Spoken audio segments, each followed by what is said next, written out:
we will have a series of presentations by 4 architects. Our first presenter will be architect Faria Amjad Ubaid, who is a practicing architect, a city planner, and an educationist. She is an associate professor at the NED University of Engineering and Technology, and as she says, when she is with her fellow architects, they call her an educationist, and when she is with her fellow educationists, they call her a designer. Our second presenter and panelist for this session will be architect Arshad Farooqi. For those of you familiar with IAP and its events, clearly don't need an introduction for Arshad Saab. But for those who are new to this fraternity, Arshad Saab is our former chairperson and a source of guidance for the current committee. He's not only a practicing architect, but is also keenly interested in visual arts. He designs tableware, fountains and furnitures under the banner of copper and steel. Our third presenter and panelist is architect Sadia Fazli. She's a senior architect and planner holding a master's degree in architecture and city planning. She has an extensive experience of development needs of informal housing sector. Apart from her academic achievements, Sadia is a member of several government and private organizations and is in the faculty for Karachi University since years. Our fourth and last presenter and panelist for today is Salman Javed from Coalesce. Coalesce is aptly defined as an amalgamation. Coalesce renders their service through a team of accomplished professionals, architects, product designers, brand strategists, and graphic designers alike participate using a myriad of honed skills to produce work that aspires change in the perception of designs. This team welcomes risks in developing dynamic products and architecture. Their goal is not just to be locally recognized, but internationally lauded. I'd like to invite architect Faria Amjad Ubaid for her presentation. Thank you. Thank you, Mahin.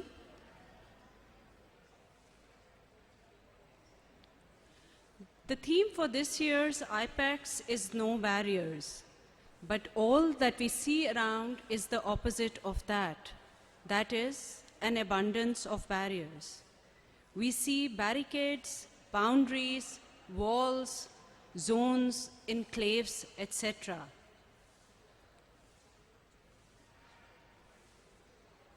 All levels of neighborhoods, monuments, and public buildings are being enclosed and defined as zones and enclaves.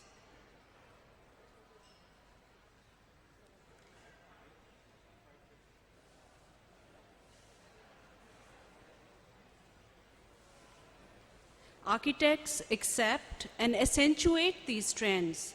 They design around these physical edges, but interestingly are transgressing their traditional professional boundaries.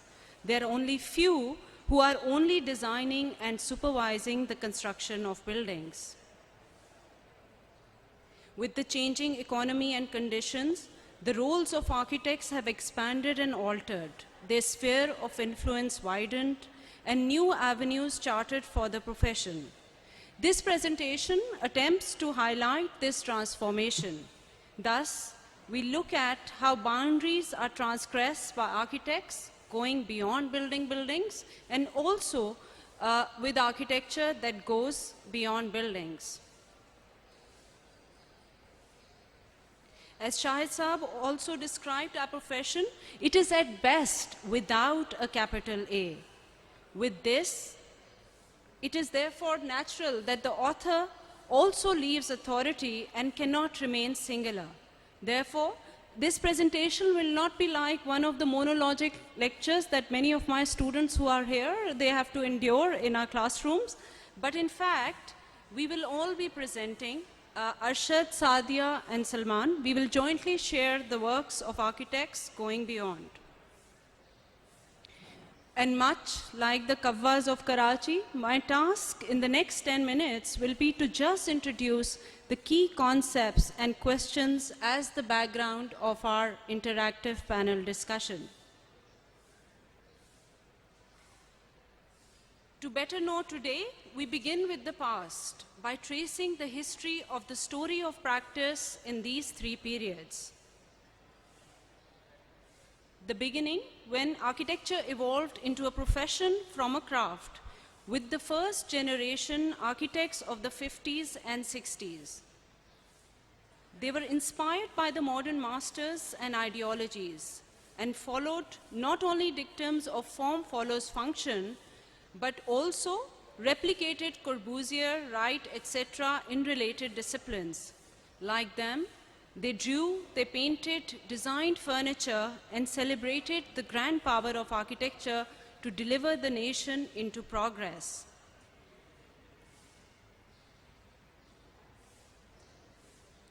In the 80s and 90s, a business focus was developed, and most of the mainstream architects, we saw them venturing into interiors, project management, turnkey projects, and even large-scale philanthropic enterprises, etc.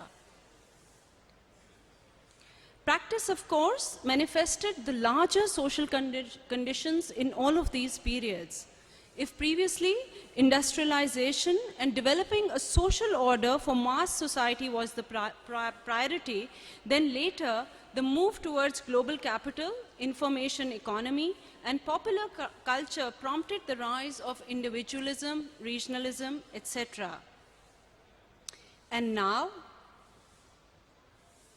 since the beginning of the millennium, we are witnessing greater changes at the accelerated pace of the World Wide Web. The modern city combined spaces of consumption and production, but now the city is a place of consumption alone. Parcels of land are available to the enabler state and global capital to independently develop corporate citadels, theme parks, consumption centers, etc. Form follows fear, form follows energy, fiction, finesse, and finance, etc. In response to general conditions of individualism, pluralism, populism, contextualism, etc. Cities, they embody fortifications, gentrification, conservation, iconic architecture, event spaces, etc. They say that the biggest change of our times is not physical, but of transforming attitudes. Gone are the times when men often heard that you can only become an architect by learning how to draw staircases. But in fact, now, if someone asks any one of us that what are you, then we reply that yes, I'm an architect, but. So, but is often followed by a multitude of descriptions. We say that I'm an architect, but I also exhibit.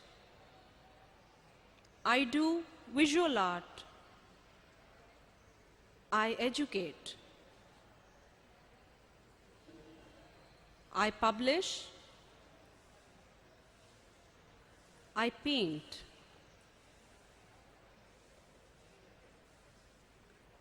I conserve. I make furniture. I am into politics. I run NGOs. I plan for development. I photograph. And lately, I do gourmet cakes. Thus, we find that architects, they fluctuate, oscillate, and have branched out in many disciplines. Some have even abandoned conventional practice altogether. And they ask that if you are an artist and you do a sculpture or painting, nobody is going to question why you change your format. I don't know why in architecture, if you don't do a building, then you are not an architect. And for practices of the Y generation, architecture is anything, anytime, anywhere. The camera is the new pencil, laptop is the new studio, portfolio of jobs, that is the new career. Instead of branching out to a discipline, they have brought it all in. Thus now, the sky is the limit. You name it, and they do it as multiplices.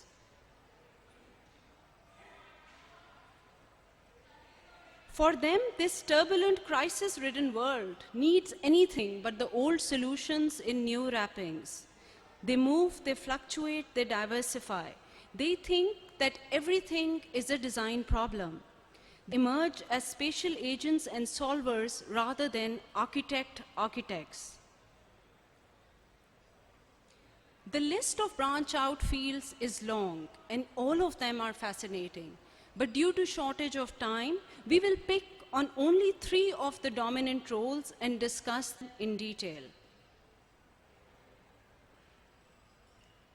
For architects broadly categorized as artists, urbanists, and new multiplices, Arshad, Sadia, and Salman will cite and show the key works, names, and trends in the respective domains. In the context of these roles and realities, we may conclude by asking, is this the end of architecture or the beginning of a new one? Can the title of architect become more than the designer of buildings? That is, who is an architect? How can new architects respond to a new age? That is, what is the future of architecture? What kind of architect does Pakistan need? Can the profession reinvent itself and step up to a broader integrated social role? On such and many more such questions, I would like to call upon Arshad Farooqi now to elaborate in more detail the contributions in visual art. Thank you.